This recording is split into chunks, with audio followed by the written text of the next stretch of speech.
피만 빠르게 돌리면 비싼 돈 주고 주사 맞지 않아도 그냥 나온다는 겁니다. 몸이 원래 설계된 대로 시스템대로 그걸 써먹어야지. 만약 여러분들이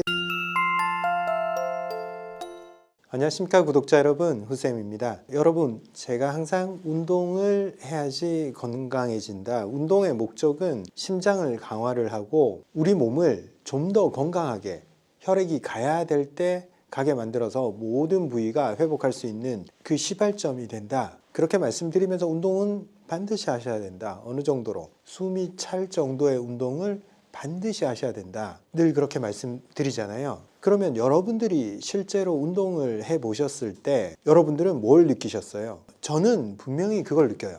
기분이 좋아요. 그리고 머리가 맑아져요. 그리고 컨디션이 좋아져요.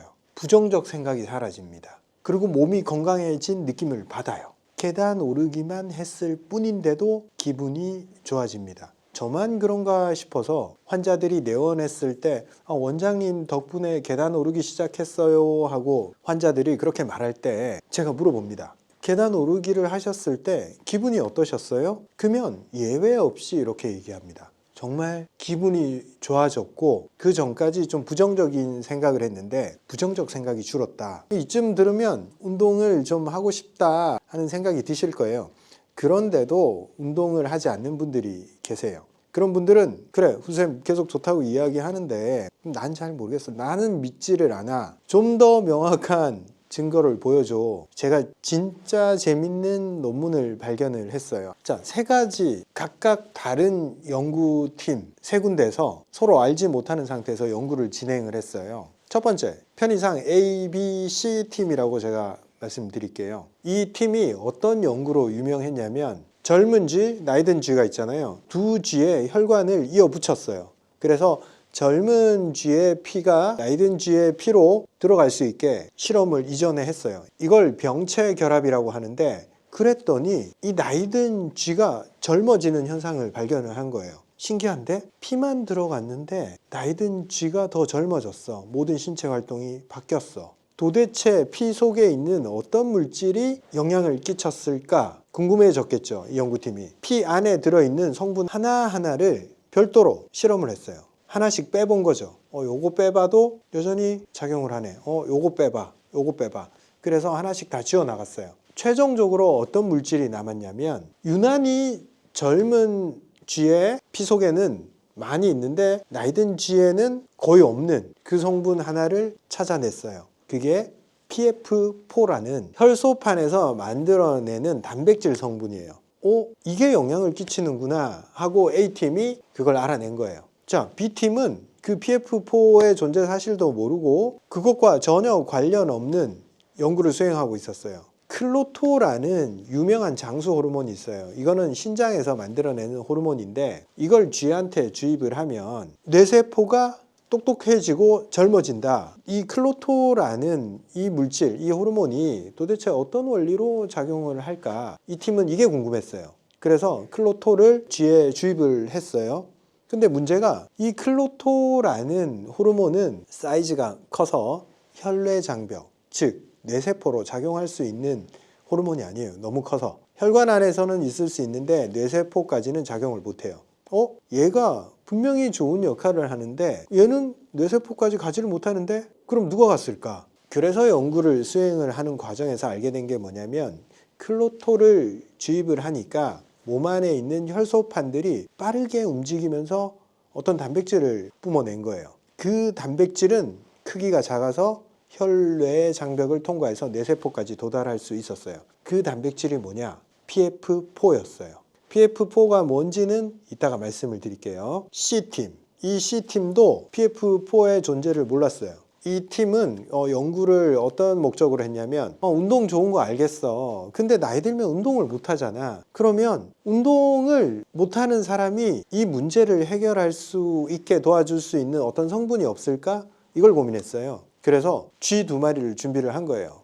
그래서 한 쥐는 운동을 많이 시키고 다른 쥐는 이제 운동을 안 시킨 거예요. 그 상황에서 운동을 많이 한 쥐의 뇌세포 활동이랑 운동을 안 한 쥐의 뇌세포 활동이 달라요. 얘는 뇌세포 활동이 감소하고 뇌세포의 노화도 빨리 진행이 돼요. 운동을 한 쥐의 뇌세포는 더 젊어지고 더 똑똑해집니다. 그 상황에서 운동을 한 쥐의 피를 뽑아서 운동을 안 한 쥐의 혈관으로 주입을 하니까 기능이 떨어졌던 그 노화로 들어가던 그 뇌세포가 활성화가 일어나고 젊어졌어요. 즉 운동을 한 쥐의 피만 뽑아서 넣어줬는데도 운동한 효과가 나타났다는 거예요. 그래서 이 연구팀은 분명히 근육에서 무슨 물질이 나와서 뇌세포에 영향을 끼쳤구나 라고 생각하고 근육에서 나오는 물질들을 막 조사를 했어요. 근데 그게 아니었던 거죠. 그래서 혈액 속에 있는 그 성분들을 하나씩 분리해서 테스트를 해본 거예요. 역시나 이 팀도 혈소판에서 BF4라는 물질이 나와서 뇌세포까지 젊게 만들었다라는 결론에 이르렀어요. 그런데 그냥 운동 안 한 쥐의 혈소판에서는 전혀 그런 물질이 나오지 않았고 운동을 한 쥐의 혈소판에서 그 물질이 나온 걸 발견을 했어요. 서로 그 연구를 수행하는 걸 알지 못했던 팀들이에요. 세 팀은. 심지어는 A팀과 B팀은 같은 대학교 연구팀인데 서로 어떤 연구 수행하는지 모르다가 나중에 알게 돼서 서로 깜짝 놀랐다는 그 일화도 있습니다. 이 세 연구팀의 연구 결과가 의미하는 바를 한번 다시 생각해 봅시다. 자, A팀은 젊은 쥐의 피 속에 있었던 그거. 두 번째, 장수 호르몬이 어떤 식으로 뇌를 젊게 만들었는지 연구했고, 세 번째, 운동하는 쥐의 피 속에 무언가 들어있어서 뇌를 젊게 만들었다. 그게 다 동일하게 혈소판을 흔들어서 거기서 나온 물질이더라. 이게 정말 뜻밖의 발견이었어요. 이전에 그렇게 생각을 하지 않았어요. 과학계에서. 우리가 알고 있는 혈소판이 뭐예요? 상처가 나면 거기 가서 지혈작용, 피가 혈관 밖으로 빠져나오는 것을 이 엉켜붙어서 못 나오게 하는 그런 작용을 한다라고 다 배워서 알고 있잖아요. 근데 혈소판에서 전혀 기대하지 않았던 역할이 발견이 된 거예요. 혈소판에서 나온 그 PF4라는 단백질이 항노화, 뇌세포를 젊게 만들고 회춘을 하게 해줬다 이겁니다. 근데 여기서 재밌는 게 그러면 마지막 실험, C 실험에서 봤듯이 그냥 가만히 있을 때는 그런 현상이 전혀 나타나지 않았다는 거죠. 언제 그 현상이 나타났냐? 운동을 하는 상황에서 혈소판이 그런 작용을 했다는 겁니다. 그래서 연구진들이 연구를 했죠. 어느 정도 강도에서 저 PF4가 나올까? 그리고 어떤 원리로 저 PF4가 나올까? 혈소판에서 해보니까 혈류가 빠르게 혈관을 타고 돌면서 혈소판이 혈관벽을 긁으면서 마찰이 발생했을 때 그때 나온다는 걸 알게 됐어요. 어느 정도 강도로 운동을 했을 때? 옆 사람이랑 좀 대화하기 힘든 정도의 강도로 운동을 했을 때, 그리고 얼마가 유지됐냐? 계속 지속적으로 한 30분 정도의 그런 운동을 매일 했을 때는 그 PF4의 농도가 일정하게 계속 유지가 됐다는 거예요. 한번 일회성으로 운동을 했을 때는 그 PF4의 농도가 유지가 되지 않았고 지속적인 운동을 했을 때만이 그게 계속 유지가 되더라. 이걸 발견을 했어요. 그럼 도대체 PF4가 뭐길래 뇌에 들어가서 뇌세포를 젊게 만드냐? 우리가 나이가 들면 뇌 기능이 떨어지는 걸 느끼잖아요.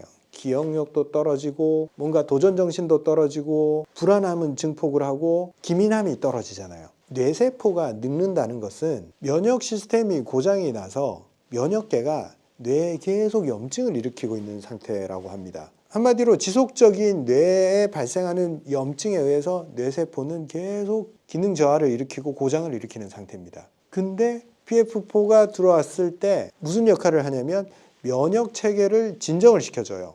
아, 괜찮아. 지금 염증 반응 일으키지 않아도 돼. 괜찮아. 진정 신호를 줌으로 인해서 염증 작용을 꺼버립니다. 그때부터 뇌는 염증에서 벗어나서 다시 기능을 끌어올리고 재생이 일어나는 거죠.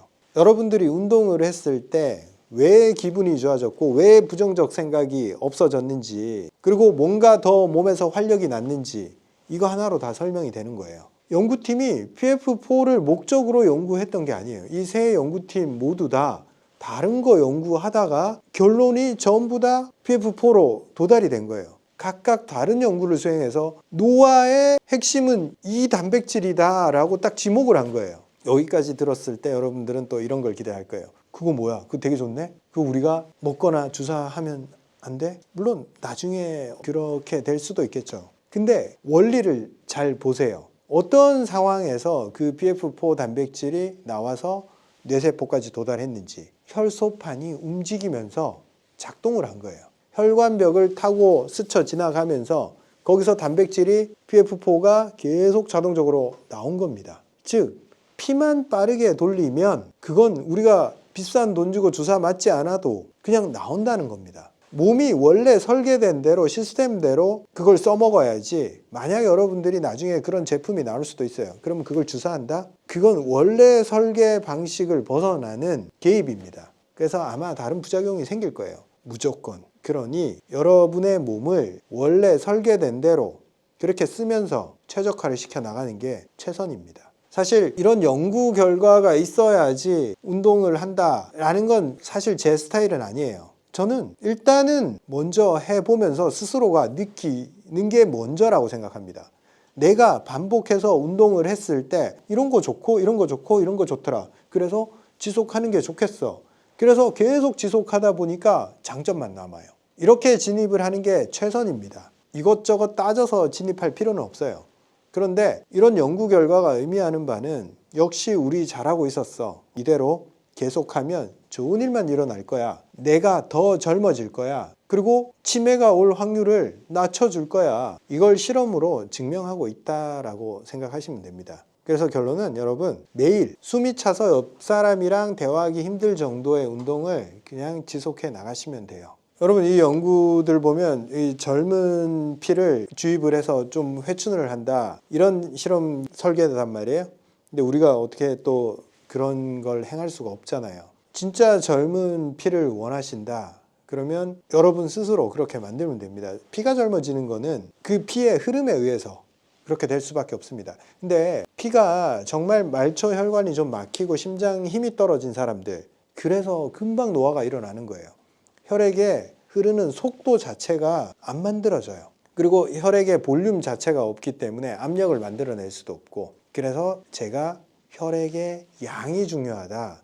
그리고 혈관들이 막히지 않게 빠르게 지나갈 수 있는 그 흐름성 그게 전부다. 제 치료 철학도 그게 전부고 실제 제가 설계하는 모든 제품, 처방 다 그거에 입각해서 하고 있는 거고 뭐 이런 연구 결과를 알아서 제가 그런 설계를 했던 건 아니고 그런 경험들을 통해서 이미 저는 많이 경험을 했고 근데 이런 연구 결과들은 내가 바른 길을 가고 있구나 이런 걸 수식해주는 정도입니다. 지금 제 목적은 단 하나입니다. 움직이지 않는 분들을 움직이게 하고 계속 운동을 하고 계신 분들이 계속 운동을 하게 만드는 거 제 역할은 그걸로 충분하다고 생각합니다. 감사합니다 여러분. 다음 시간에 뵙겠습니다. 저희 채널을 해외에서도 많이 보고 계신 거를 알고 있습니다. 여러 지역에 계신 분들이 구독을 해주시고 시청을 해주시는 거 감사하게 생각하고 있습니다.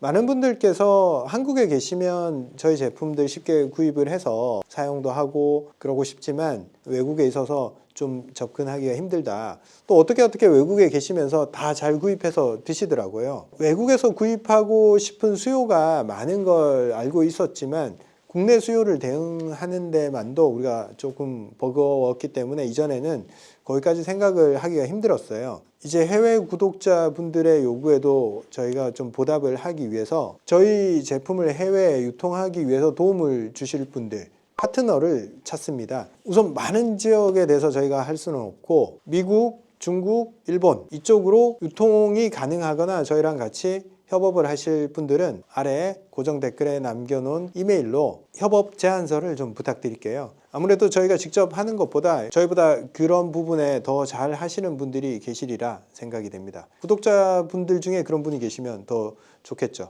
그리고 뭐 주변에 그런 분들 계시면 소개를 좀 부탁드리겠습니다. 올해 1월 7일에 트럼프 행정부에서 미국 정부가 5년마다 식단 지침을 발표를 하는데 이번에 식단 지침이 상당히 획기적으로 바뀌었어요. 트럼프 행정부에서 마하라고 이름 지었어요. Make America Healthy Again. 기존에 미국 정부가 가지고 있던 식단에 대한 지침을 확 뒤집었어요. 기존에는 우리가 상식적으로 에너지원으로 필요로 한 탄수화물을 가장 많이 먹고 그 다음 채소 과일 먹고 단백질 먹고 지방이나 당류는 심혈관계를 막으니까 최소량만 먹자 이게 기본 지침이었어요. 근데 확 바뀌었습니다. 단백질을 최우선으로 배치를 하고 지방은 안 좋은 거다라는 그런 배치에 있었는데 조금만 먹어라. 내 건강한 지방, 일반적인 고기에 있는 모든 종류의 지방들도 이건 자연적인 지방이니까 괜찮아. 그것도 많이 먹어야 돼.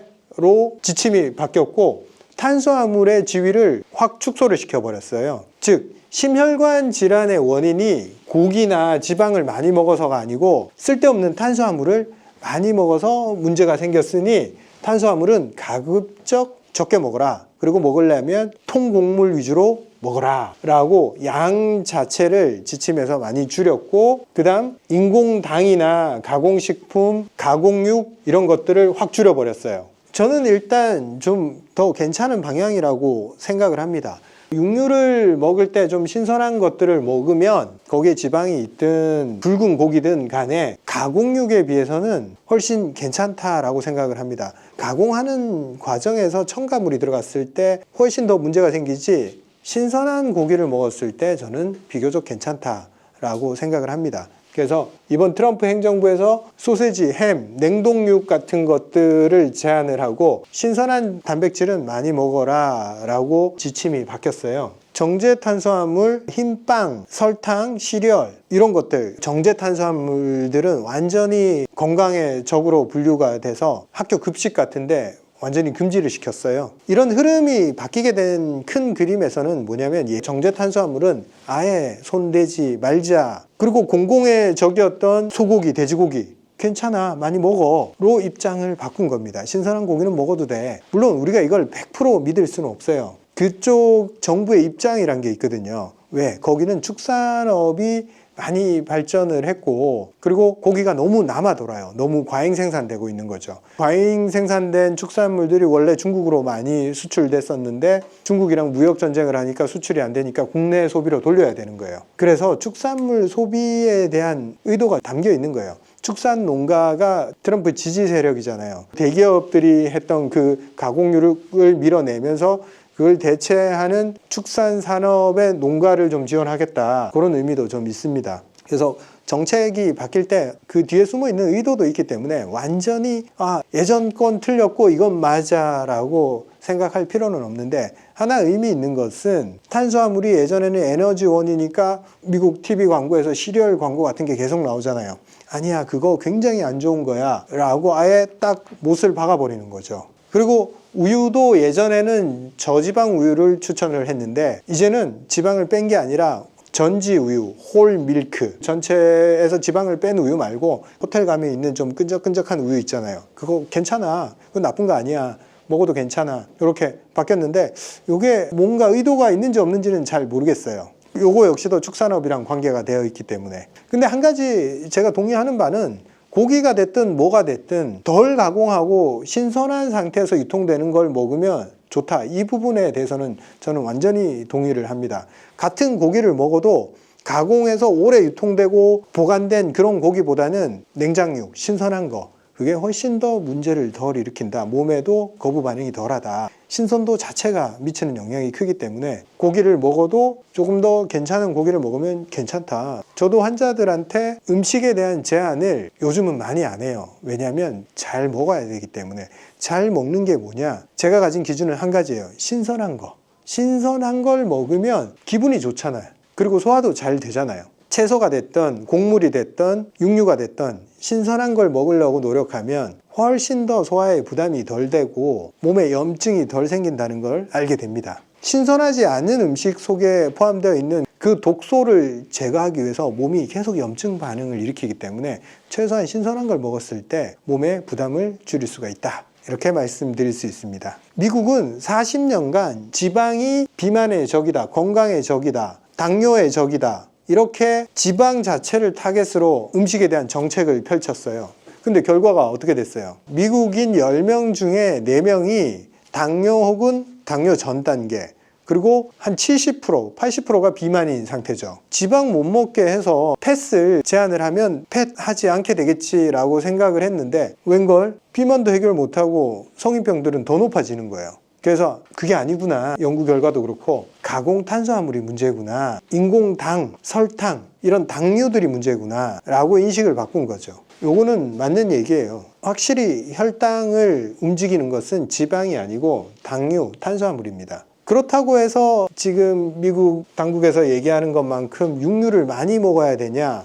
전 요거에 대해서도 많이는 아니라고 봐요. 그리고 또 미국인이랑 한국인이랑 소화 능력이 다릅니다. 위암 발병률이 한국인이 미국인에 비해서 4배 더 높아요. 위장에 취약성이 있습니다. 그런 상황에서 소화에 시간이 오래 걸리는 육류를 먹었을 때 훨씬 더 문제를 야기할 수 있습니다. 그리고 장의 길이가 동양인이랑 서양인이랑 달라요. 동양인 입장에서 육류를 많이 먹었을 때 조금 소화기에 더 부담이 되니까 이건 스스로 본인이 육류를 무리 없이 소화해내는지 이런 걸 스스로 관찰해 봐야 됩니다. 동양인, 서양인 다르고 옆에 있는 사람 다르고 나 달라요. 어떤 사람은 먹어도 괜찮고 어떤 사람은 안 좋을 수 있어요. 자기가 잘 소화를 하는지 그리고 어떤 문제를 야기하지는 않는지 이런 걸 살펴가면서 드시면 될 것 같습니다. 그렇지만 기준은 항상 신선한 거. 예전에는 칼로리를 섭취하기 위해서 이 값싼 탄수화물이 칼로리 공급원이 되고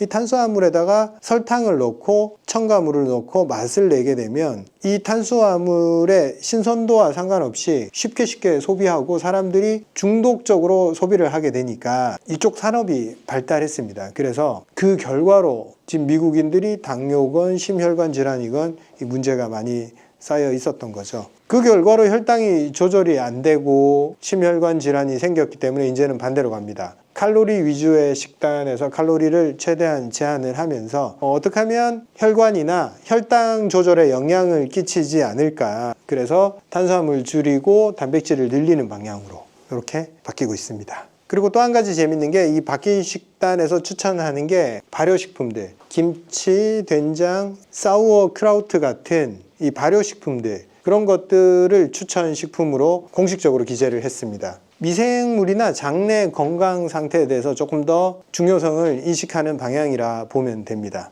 근데 개인적으로 저는 고춧가루를 추천하지 않잖아요. 왜냐하면 아까도 말했듯이 한국인의 위장은 매운 것에 취약합니다. 그래서 연세가 들고 나이가 들고 점막이 얇아진 분들은 고춧가루가 든 김치를 계속 먹으면 문제가 생겨요. 점막이 점점 손상이 됩니다. 그러니까 김치를 드시더라도 고춧가루만 잘 씻어내고 드시면 김치 자체, 삭힌 배추 이거 자체는 좋아요. 칼로리는 정제 탄수화물이나 이런 종류 말고도 우리가 섭취할 통로가 많기 때문에 굳이 탄수화물 위주로 된 식단을 먹게 되면 혈관, 혈당 여기에서 분명히 문제가 생깁니다. 그래서 탄수화물을 먹더라도 여기 통곡물 위주로 먹으려고 해야 되고 총 탄수화물을 좀 줄이려고 노력을 해야 됩니다. 그걸 대체하는 채소나 과일, 다양한 음식들, 탄수화물에 예전에 너무 많이 의존되어 있었다는 거죠. 그러니까 조금 더 식단의 다양성, 그리고 그 식단에 올라오는 재료들의 신선도,